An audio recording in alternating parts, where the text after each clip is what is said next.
저는 올해 48살 평범한 직장맘입니다. 하루하루 아이 키우고 회사 다니느라 정신없이 살다 보니 세상 돌아가는 뉴스는 늘 스쳐듣기만 했죠. 그런데 그 뉴스에서만 보던 일이 제게도 닥칠 줄은 정말 몰랐습니다. 퇴근길 지하철 의자에 앉아 휴대폰을 켰을 때였습니다. 카카오톡 알림이 떴는데 발신인은 다름 아닌 아버지였습니다. 순간 반가운 마음에 열어본 메시지에는 음성 파일 하나가 첨부돼 있었죠. 여진아, 급히 돈이 필요하다. 연금 계좌에서 조금만 빼서 보내다오. 그 목소리는 분명 제 아버지였습니다. 특유의 낮은 톤, 말끝마다 섞이는 헛기침, 심지어 가족만 아는 억양까지 그대로였거든요. 하지만 저는 그 자리에서 얼어붙었습니다. 아버지는 평생 자존심이 강하신 분입니다.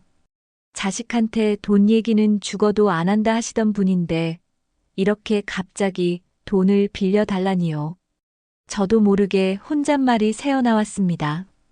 아버지가 이런 말을 하실 리 없는데. 휴대폰을 귀에 바짝 대고 음성을 여러 번 반복해 들었습니다. 이상한 점이 하나둘 보이기 시작했습니다. 웃음소리인데 숨결이 없었고 문장의 끝은 어색하게 끊겨 있었습니다. 무엇보다 아버지가 평생 쓰시던 말투는 여보게였는데 이번 음성에서는 너무도 자연스럽게 여보세요라고 했습니다. 그때 또다시 알림이 울렸습니다. 시간 없어. 지금 바로 송금해. 손끝이 덜컥 떨리기 시작했습니다. 요즘 뉴스에서 본 AI 딥페이크 보이스 사기가 순간 스쳐갔습니다. 가족의 목소리까지 빼앗아 돈을 가로챈다는 신종수법하지만 설마 내게 이런 일이?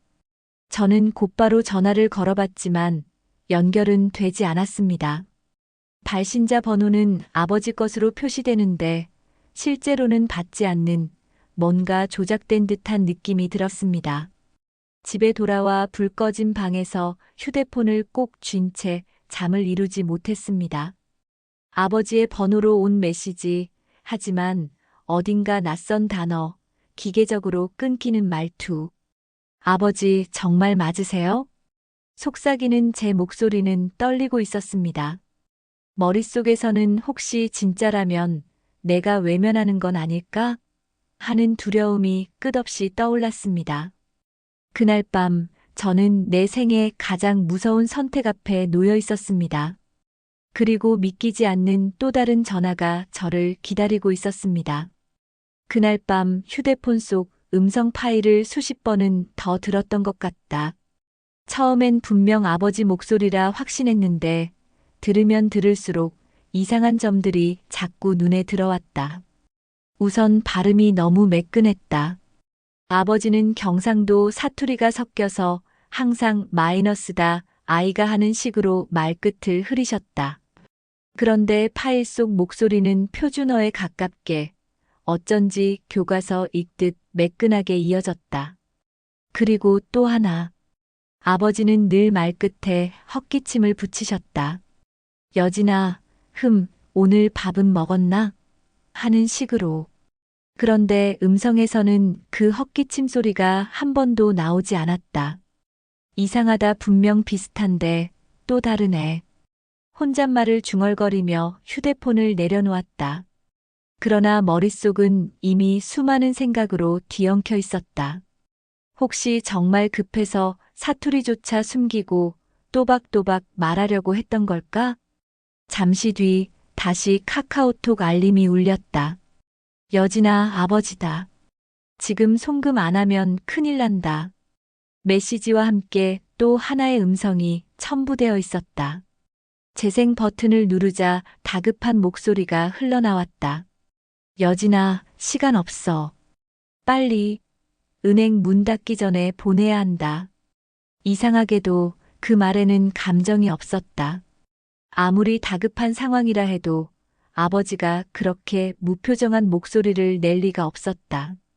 평생 장사하시면서 화가 나면 버럭 화를 내셨고 걱정이 되면 목소리에 떨림이 묻어나곤 하셨다.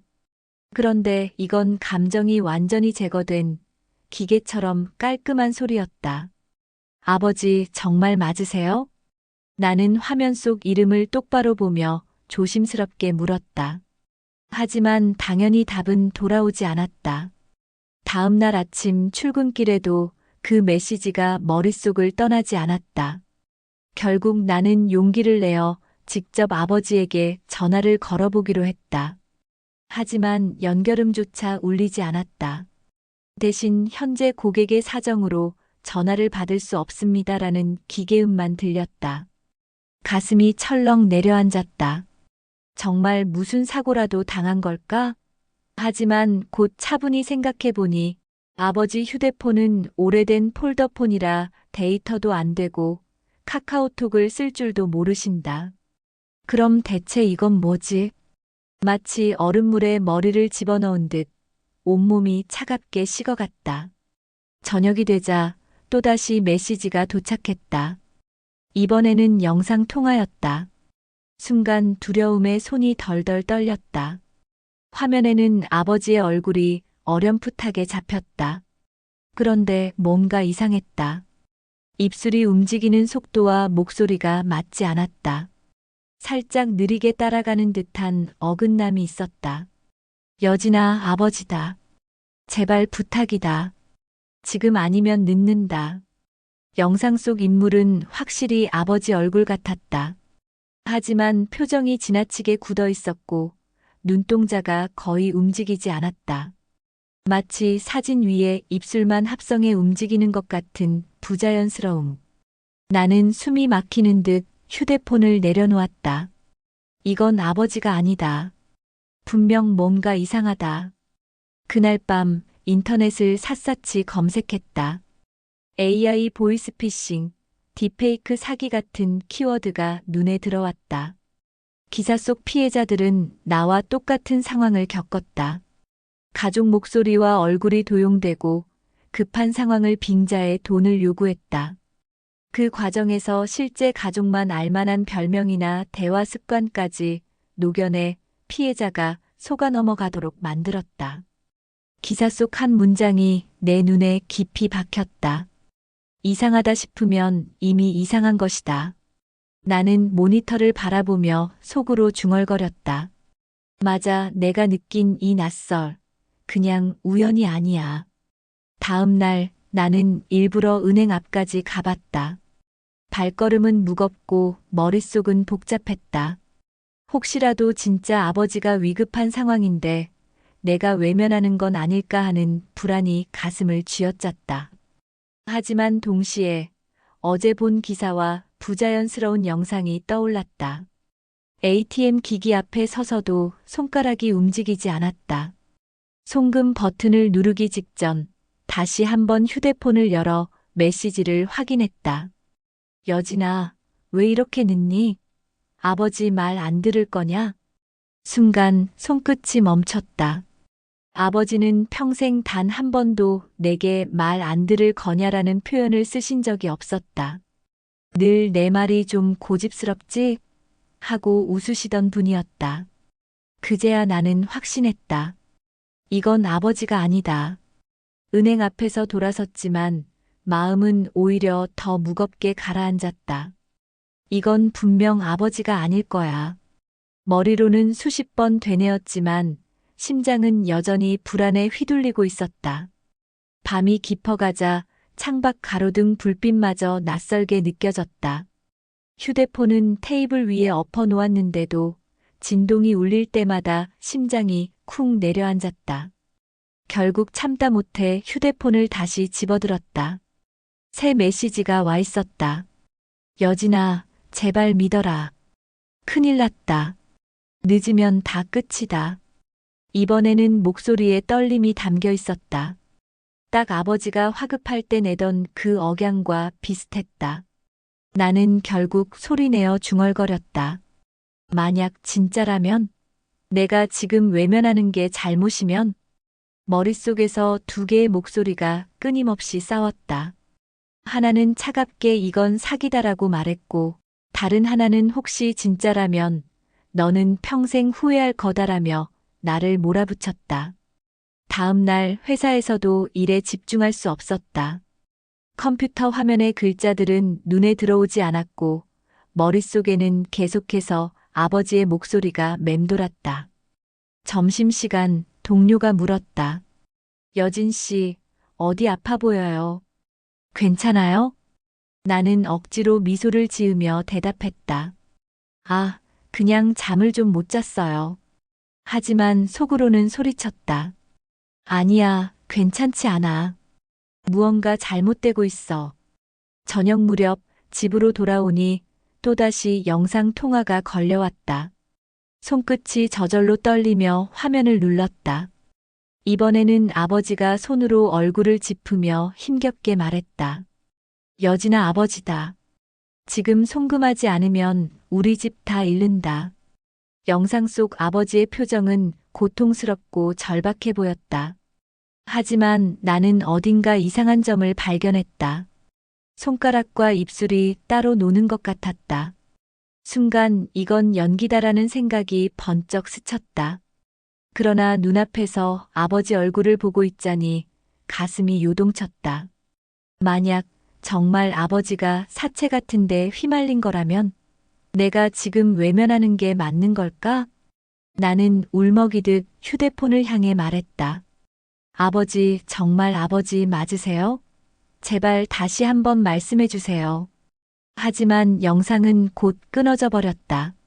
화면 속 아버지의 얼굴이 사라진 순간 허공에 혼자 남겨진 듯한 공허함이 밀려왔다. 밤새도록 뒤척이며 결국 새벽에 거실불을 켰다. 인터넷 검색창에 보이스피싱 구별법, 딥페이크 목소리 구분 같은 단어를 수십 번 입력했다. 하지만 검색 결과는 오히려 나를 더 혼란스럽게 만들었다. 사람조차 구별하기 어렵다. 그 한 줄이 눈에 깊이 박혔다. 나는 무너져 내리듯 의자에 앉았다. 내가 아무리 들어도 구분할 수 없는 거잖아. 그 순간 다시 카톡 알림이 울렸다. 이번에는 더 노골적이었다. 여진아, 지금 안 보내면 내 엄마도 내 아들도 위험하다. 순간 온몸에 소름이 돋았다. 지금까지는 돈 얘기였는데 이번에는 가족을 직접 언급했다.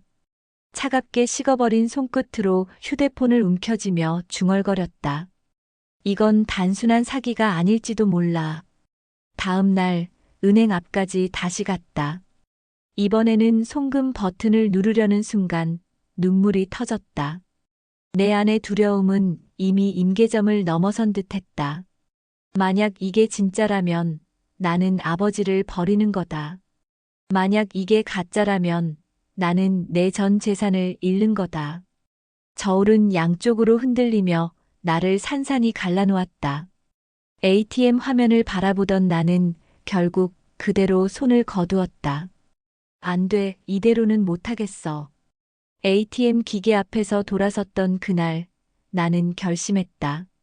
이제 더는 혼자 끙끙대서는 안 된다. 누군가에게 확인받아야 한다. 하지만 누구에게 말해야 할까? 친구에게 털어놓기에는 너무 창피했다. 내가 사기에 당할 뻔했어? 라는 반응이 두려웠다. 가족에게 말하자니 혹시 진짜 아버지가 맞다면 더 큰 오해를 살 수도 있었다. 결국 나는 경찰청 대표번호 112를 눌렀다.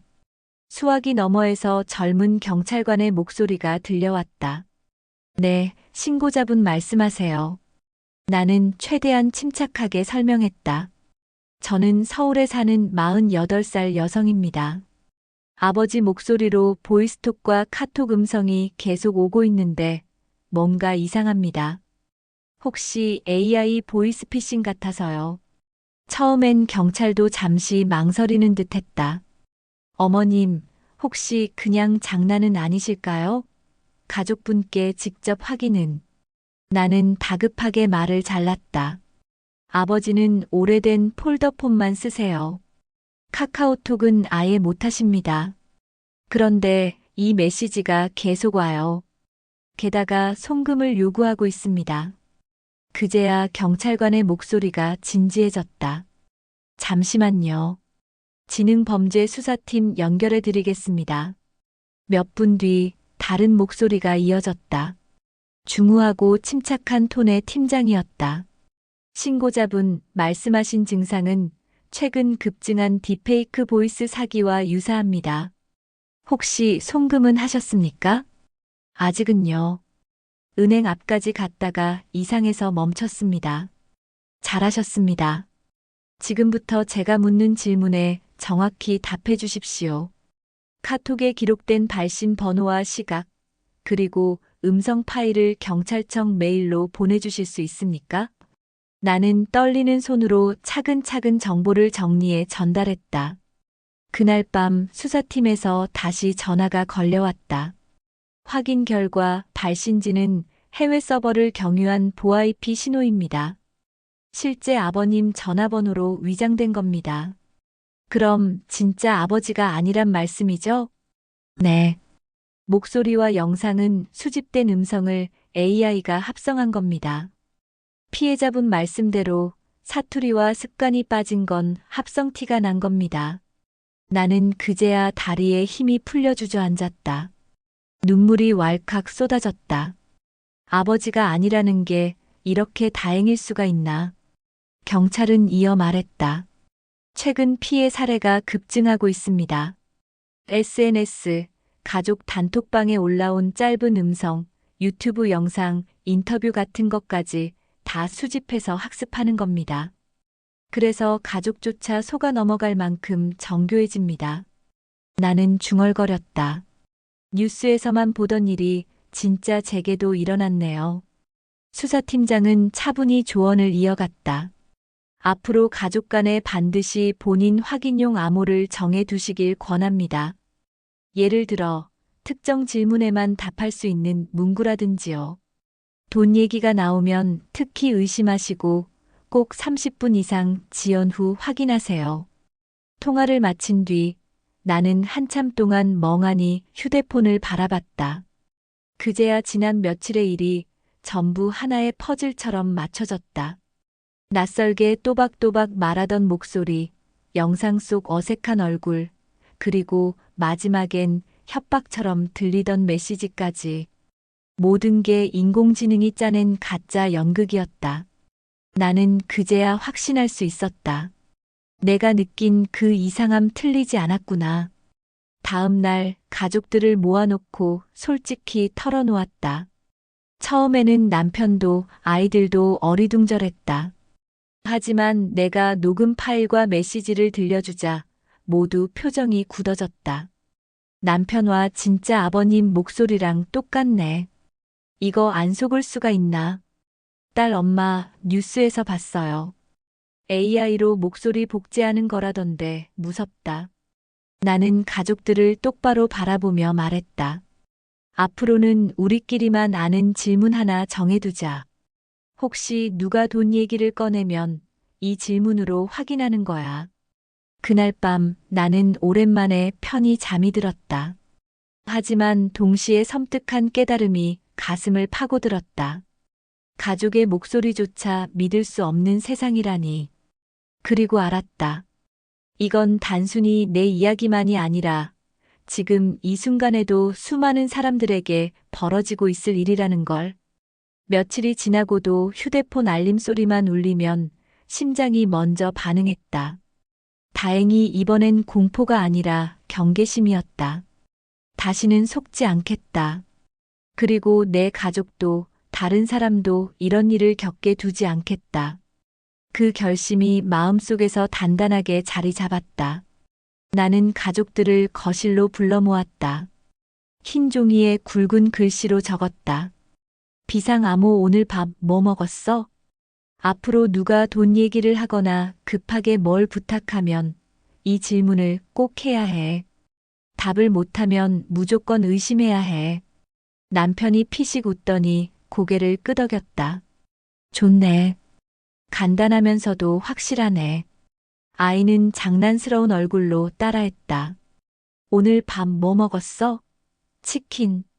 우리는 한바탕 웃었지만 웃음 뒤에는 서로를 지켜내야 한다는 진지한 약속이 깔려 있었다. 며칠 후 점심시간 회사 동료가 내게 조심스럽게 말했다. 여진 씨, 들었어요? 제 지인분이 보이스피싱에 속아서 몇 천만 원을 날렸대요. 목소리까지 똑같아서 속을 수밖에 없었다고. 나는 깊은 한숨을 내쉬었다. 저도 똑같은 일을 겪었어요. 아버지 목소리로 영상까지 거의 속을 뻔했죠. 사람들의 눈이 크게 뜨였다. 나는 경찰이 알려준 수법과 내가 발견한 작은 단서들을 하나하나 설명했다. 동료들은 놀라움과 분노가 섞인 얼굴로 내 이야기를 들었다. 몇몇은 즉시 가족 단톡방에 글을 올려 암호를 정하자고 했다. 그때 알았다.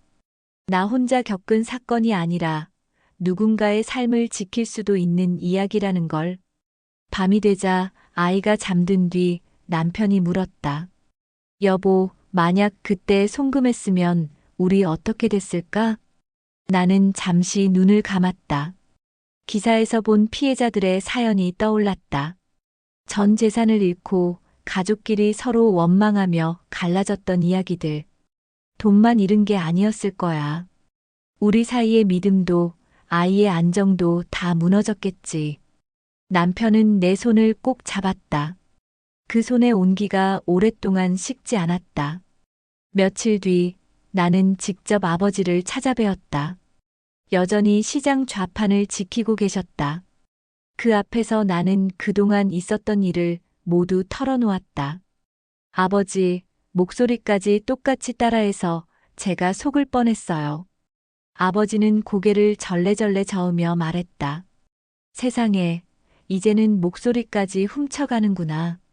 참 무섭다. 그래도 내가 정신 차리고 버텨서 다행이다.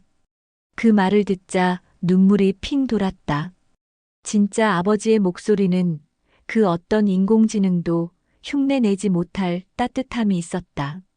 나는 이 일을 통해 뼈저리게 깨달았다. 목소리는 속일 수 있다. 얼굴도 흉내낼 수 있다. 하지만 우리가 가족끼리 만들어둔 작은 습관과 신뢰는 결코 흉내낼 수 없다. 그래서 오늘도 나는 주위 사람들에게 말한다. 이상하다 싶으면 이미 이상한 거예요. 절대 바로 송금하지 마세요. 반드시 한 번 더 확인하세요. 그리고 이 영상을 보는 여러분께도 꼭 전하고 싶다. 인생은 때로 단 두 줄의 선택에서 갈린다. 믿을 것인가, 의심할 것인가. 그 작은 차이가 한 가족을 지켜내기도, 무너뜨리기도 한다. 이곳 인생 두 줄 채널은 바로 그 갈림길에서 여러분께 도움이 될 사연들을 전하려 합니다. 오늘 제 이야기가 마음에 남으셨다면 앞으로 더 많은 인생, 이야기를 함께 나눌 수 있도록 구독과 좋아요 잊지 마세요. 그 두 줄의 클릭이 여러분 인생에도 든든한 힘이 될 겁니다.